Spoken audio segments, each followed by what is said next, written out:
రేవంత్ రెడ్డి అధికారంలోకి వచ్చే ముందు ఒక పాటను తయారు చేసి దేశం మీకు వదిలేదు. మళ్ళీ ఆనాటి రోజులు తీసుకొస్తామని చెప్పారు. నిజంగానే ఆనాటి రోజులు తెచ్చిండు. ఆనాటి రోజులు కరెంటు కోతల రోజులు, మళ్ళీ ట్రాన్స్ఫార్మర్లు పేలిపోయే రోజులు, ఆనాటి రోజులు ఎరువుల కోసం విత్తనాల కోసం లైన్లలో నిలబడే రోజులు మళ్ళీ కాంగ్రెస్ ప్రభుత్వం తీసుకొని వచ్చింది. ఇందిరమ్మ రాజ్యం అంటే సంక్షేమ రాజ్యం వస్తుందేమో అనుకున్నారు ప్రజలు. కానీ ఇందిరమ్మ రాజ్యం అంటే అక్రమ కేసులు, ఇందిరమ్మ రాజ్యం అంటే అణిచివేతలు, ఇందిరమ్మ రాజ్యం అంటే నిర్బంధాలు. ఆనాడు 50 ఏళ్ల కింద విధించిన ఎమర్జెన్సీని మళ్ళీ తలపించే విధంగా ఇందిరమ్మ రాజ్యం అంటేనే భయమయ్యేటట్టు ఇలా మళ్ళొక్కసారి పేదల మీద, గిరిజనుల మీద, దళితుల మీద దాడులు చేస్తూ చివరికి సోషల్ మీడియాలో ఒక పోస్ట్ పెడితే, రీట్వీట్ పెడితే నల్లబాలు అనే ఒక బలహీన వర్గాల తమ్ముడు శశిధర్ గౌడ్ పిల్లగాని పేరు, ఆయన తీసుకుపోయి ఇలా జైల్లో పెట్టింది.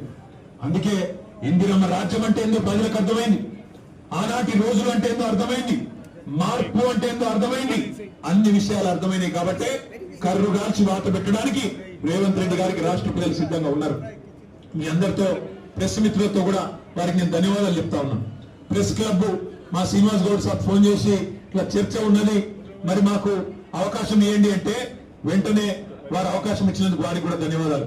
ముఖ్యమంత్రి గారికి మర్యాదగా తువ్వాలేసి దాని మీద రాసి నీకోసం ఇంతమంది పెద్దలు నిలబడి, మాజీ హోంమంత్రి గారు, మాజీ అడిషనల్ డీజీపీ గారు, మాజీ మంత్రులు, మా రాజ్యసభ సభ్యులు, మా ఎమ్మెల్యేలు అందరూ నిలబడి నీకోసం కుర్చీ వేసి అర్ధగంట ఎదురు చూసినాం.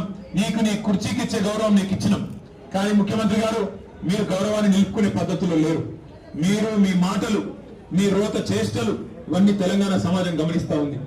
పెద్దలు కేసీఆర్ గారిని మీరు ఎట్లా ప్రతిరోజు దుర్భాషలు ఆడుతున్నారో ప్రపంచం మొత్తం చూస్తా ఉంది. ఒకటి మాత్రం వాస్తవం, నువ్వు 4 రోజులు మోసాలు చేసి తప్పించుకోవచ్చు గాక, 4 రోజులు ఎక్కడైనా డైలాగులు కొట్టి తొడగొట్టి గతంలో తప్పించుకున్నట్టే తప్పించుకోవచ్చు గాక. ఆయన ముఖ్యమంత్రి గారికి సవాల్ చేసాడు, పారిపోవడం కొత్త ఏం కాదు. మీకు యాదుకున్నాలే 2018లో ఇదే సిపాయి డైలాగులు కొట్టిండు. కొడంగల్లో నేను ఓడిపోతే రాజకీయ సన్యాసం చేస్తా అన్నాడు. 2018లో ఓడిపోయిండు మా పట్నం నరేందర్ రెడ్డి గారి చేతిలో. ఓడిపోయిన తెల్లారో మర్నాడు సిగ్గు తప్పి మాట తప్పి మళ్ళీ పార్లమెంట్ ఎన్నికల్లో తగునమ్మని మళ్ళా నిలబడ్డాడు. అంతకుముందు కొట్టిండు డైలాగ్ 2015లో జిహెచ్ఎంసీలో కనుక టీఆర్ఎస్ సొంతంగా గెలిస్తే నేను రాజకీయ సన్యాసం తీసుకుంటా అన్నాడు. మళ్ళా అప్పుడు కూడా మాట తప్పిండు. ఇవాళ కూడా తొడగొట్టిండు, సవాల్ చేసిండు.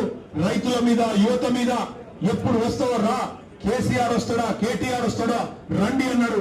మరి నువ్వు రా రా రా అంటే నేను వచ్చిన, నువ్వేమో పత్తలేవు. రైతు బంధు మీద చర్చ అన్నావు, అదేవిధంగా రైతు శ్రేయస్సు మీద చర్చ అన్నావు, యువతకు ఇచ్చిన ఉద్యోగాల మీద చర్చ అన్నావు. అన్నిటికీ మేము సిద్ధంగానే ఉన్నాం. రేవంత్ రెడ్డి గారికి మరొక మాట చెప్తా ఉన్నాను, నువ్వు ముఖ్యమంత్రివి, నేను ఒప్పుకుంటా. నువ్వు నాకంటే ఎక్కువ బిజీగా ఉంటావు, నీకు నాకంటే ఎక్కువ పని ఉంటుంది, నేను ఒప్పుకుంటా. అందుకే మరొకసారి చెప్తా ఉన్నా ముఖ్యమంత్రి గారు, ప్లేస్ మీరే డిసైడ్ చేయండి, టైం మీరే డిసైడ్ చేయండి. ఆఖరికి జూబ్లీ హిల్స్ ప్యాలెస్ కు రమ్మంటే కూడా తప్పకుండా వస్తాం. కానీ మీరు ఏ అంశం మీద చర్చ పెట్టినా మేము సిద్ధంగా ఉన్నాం. కేసీఆర్ తయారు చేసిన గులాబీ దండు, గులాబీ సైనికులం సిద్ధంగా ఉన్నాం. మాట్లాడితే ముఖ్యమంత్రి ఆయన మంత్రులు కొత్త పదం నేర్చుకున్నారు. మీ కేసీఆర్ రమ్మన్నాం. అరే నీకు నేను ఒకటే అడుగుతున్నా ముఖ్యమంత్రి, మా పిల్లలు సోషల్ మీడియాలో పోస్ట్ పెడితేనే గడగడలాడుతున్నావు. నీ కేసీఆర్ కాలంలో వచ్చిన పిల్లలు చిన్న పోస్టులు పెడితే దానికే గడగడలాడుకుంటే వాళ్ళని తీసుకుపోయి జైల్లో పెడుతున్నావు. నీ కేసీఆర్ కావన్నా, నీ లెవెల్ కు మేము చాలు, నీ లెవెల్ కు మేము సమాధానం చెప్పే సత్తా కేసీఆర్ తయారు చేసిన ఇంతమంది సైనికులకు మాకు ఎవ్వరితోని, నువ్వు నన్ను కాదు, మా ఎమ్మెల్సీలు, మా ఎమ్మెల్యేలు, మా ఎంపీలు, మా మాజీ ఎమ్మెల్యేలు, మాజీ ఎంపీలు, సీనియర్లు, మా పార్టీలో ఏ నాయకుడైనా నీకు సరిపోతుంది నిజానికి. కానీ నువ్వు ముచ్చట పడుతున్నావు, పేరు తీసుకున్నావని నేను వచ్చినా, మళ్ళా నువ్వు ఎప్పుడు పిలిచినా వస్తా.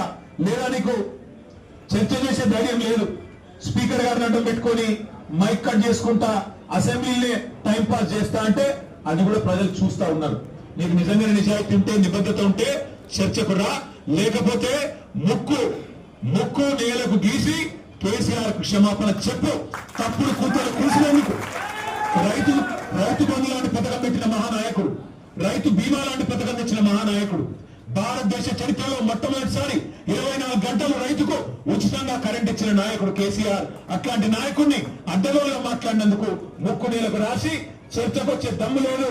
కేవలం నాకు రచ్చ చేయడం మాత్రమే తెలుసు అని చెప్పి తప్పుకో, క్షమాపణ చెప్పు. అంతేగాని ఇట్లాంటి పనికిమాలిన డైలాగులు, పనికిమాలిన సవాళ్లు మరొకసారి విసురొద్దు. విసిరితే మాట మీద నిలబడు అని మళ్ళొకసారి విజ్ఞప్తి చేస్తూ, ఈరోజు పెద్ద ఎత్తున కదిలి వచ్చిన మా ఆడబిడ్డలు, మా అన్నదమ్ములు, పేరు పేరున అందరికీ నమస్కారాలు. చివరిగా